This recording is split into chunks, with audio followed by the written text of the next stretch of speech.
Hey Cam followers, we're back. It's day 3 of the lovely Siobhan Menzies talking about CBD because it's going crazy. It is spoken about a lot in Holly's Army, and I have been beavering away trying to find experts that can help us on our journey of understanding.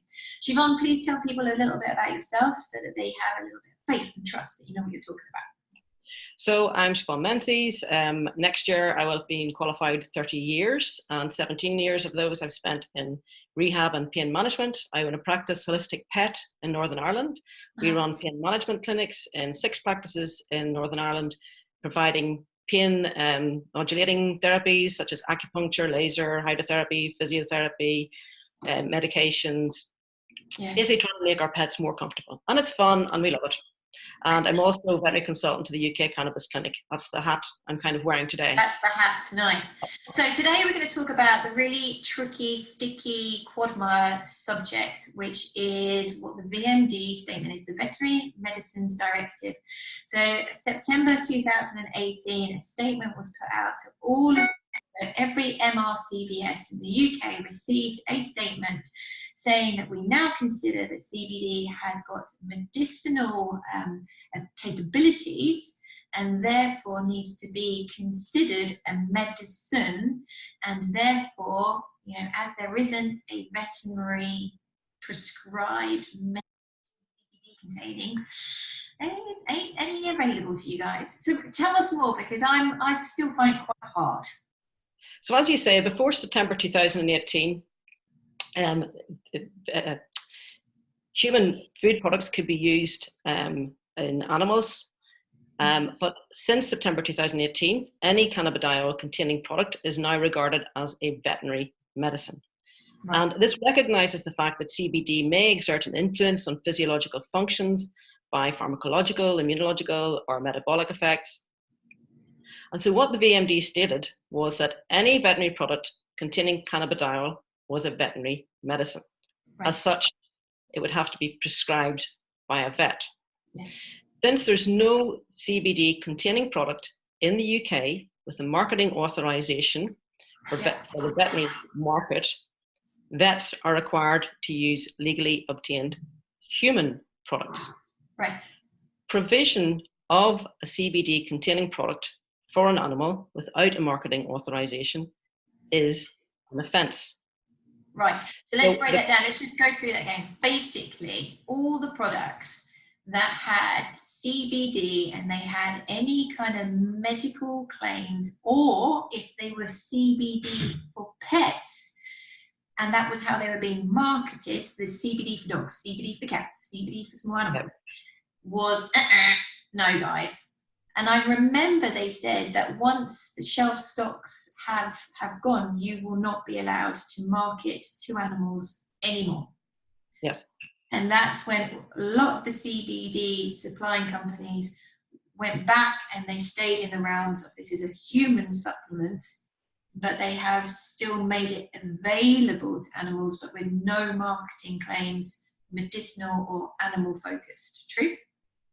True. One little thing, because the human products are food supplements, they're not supposed to make medicinal claims for people. They are food supplements. Yeah.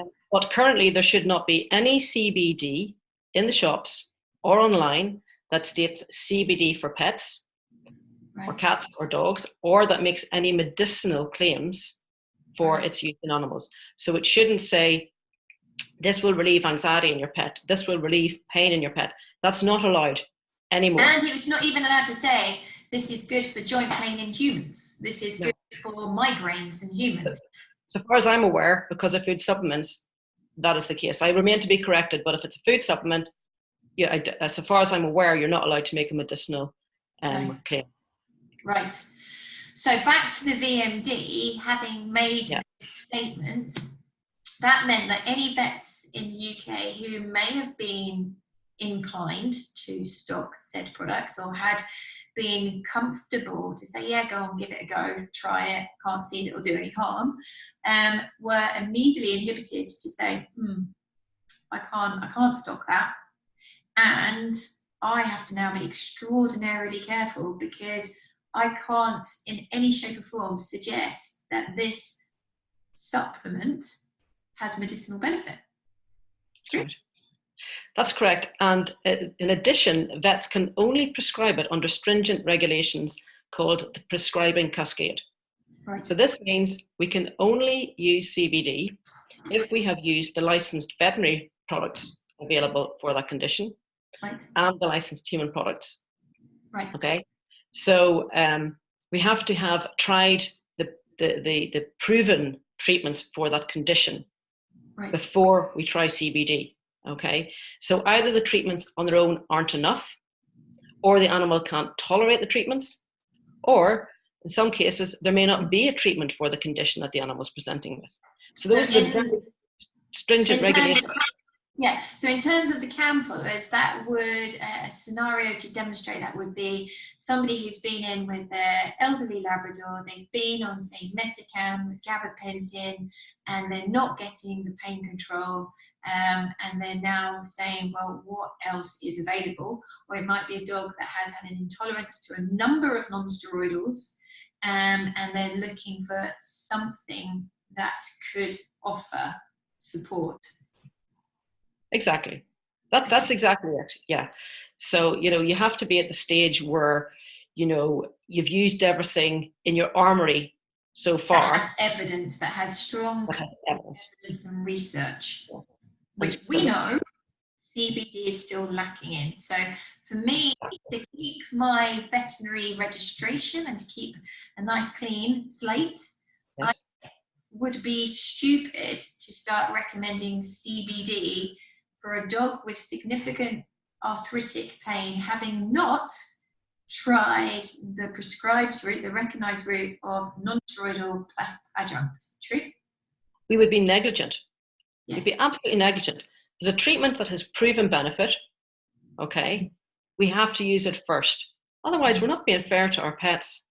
But once you've used those proven treatments, there are a number of our patients who really are still struggling, and we throw everything at them. We throw the physical therapies at them, we throw the medications at them, and a lot of those dogs are on the verge of being put to sleep, and at that stage, a vet can then say, okay, I've used everything that has proven benefit.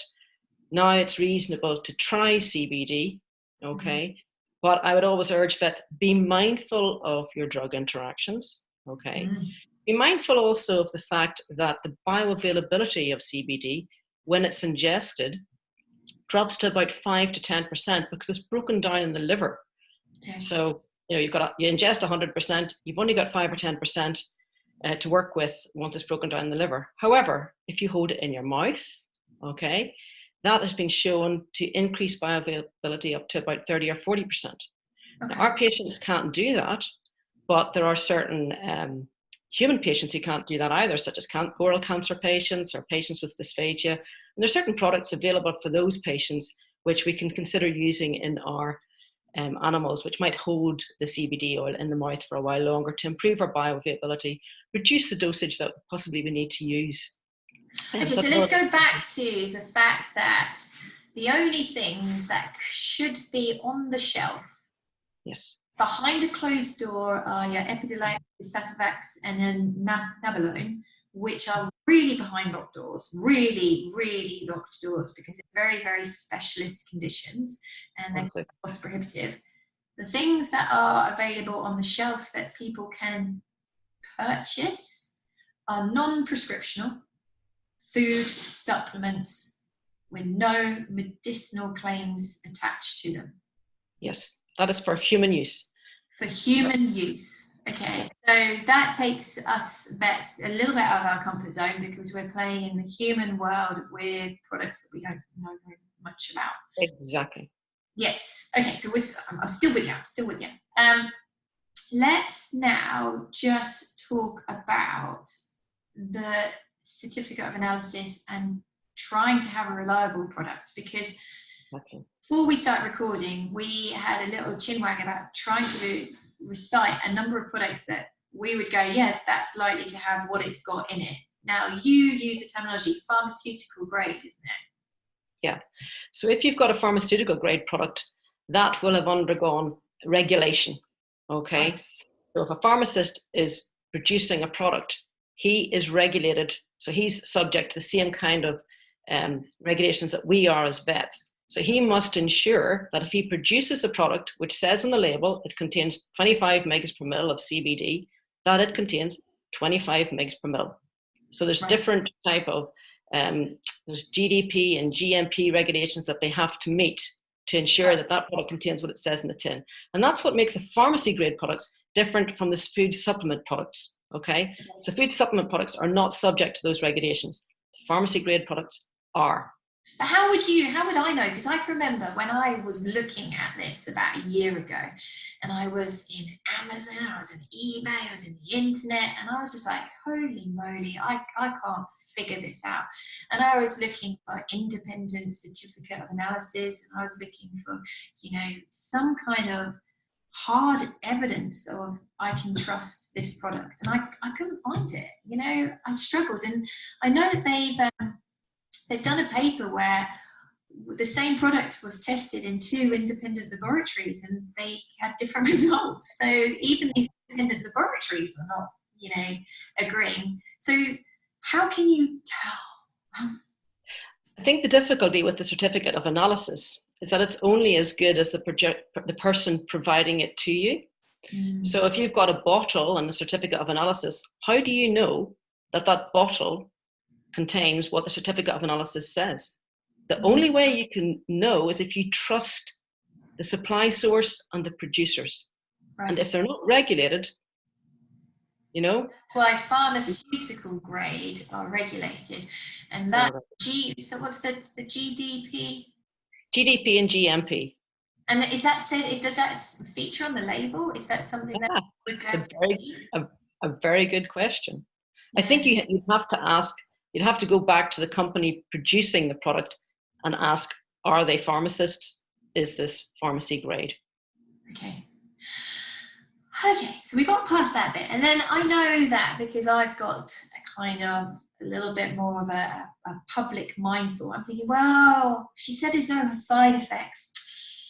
And in studies, there haven't been really adverse events, and it could bring back to balance. Do I take the risk and go down to Holland & Barrett and I'll pick one off the shelf and I'll just see how it goes? That can't do any harm. Now, just want you guys to think about this. What happens if that product had the ability to do so much good, but you bought a crud one?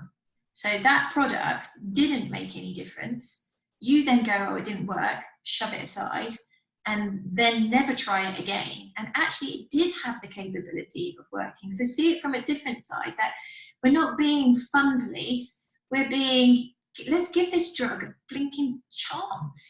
This is exciting times. We've got something that has potential. But the more the market is flooded with products that haven't got what they say in them, plus potential for toxicities with heavy metals and fungicides, etc., all of this material that's currently available is actually diluting the market so much that you're going to have a lot of people that have bad experiences, negative experiences, and this potential treatment doesn't get the pedestal that it deserves. It's kind of sad in many ways, isn't it? It's very sad, and I think I would just be aware that while the evidence suggests there's no adverse risks in people long term, we can't necessarily extrapolate that to animals.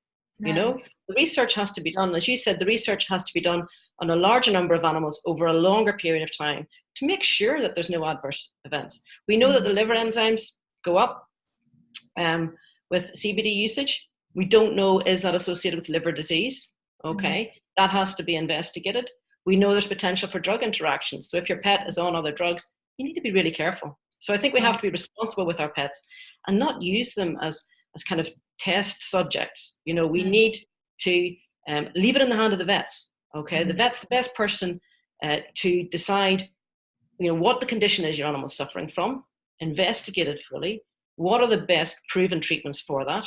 And only when you've exhausted those proven treatments, then turn to the off-licensed products such as CBD. Okay, so that's a really, really good take home. What we're going to do is we're going to come back tomorrow. Yes, there's more. And we're going to talk about how, and if you were going down it, how you could work with your vet as a team. The things that the vets could hopefully know about. So you vets listening, I know I have found this an extremely difficult area to advise. So vets, please listen in. And owners, please listen in as well, because you'll understand it's not black and white and simple. So we're going to see you tomorrow. Bye.